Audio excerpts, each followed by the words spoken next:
সাগরের তীর ছুঁয়ে দাঁড়িয়ে উদাসী প্রহরগুলো জড়িয়ে তুমি ঘুরে ঘুরে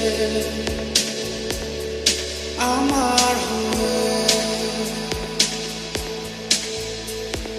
হয়তো দূরের চেনা আকাশে রঙিন স্বপ্ন গোনা বাতাসে আমায় ডেকেছিলে খুব নীরবে।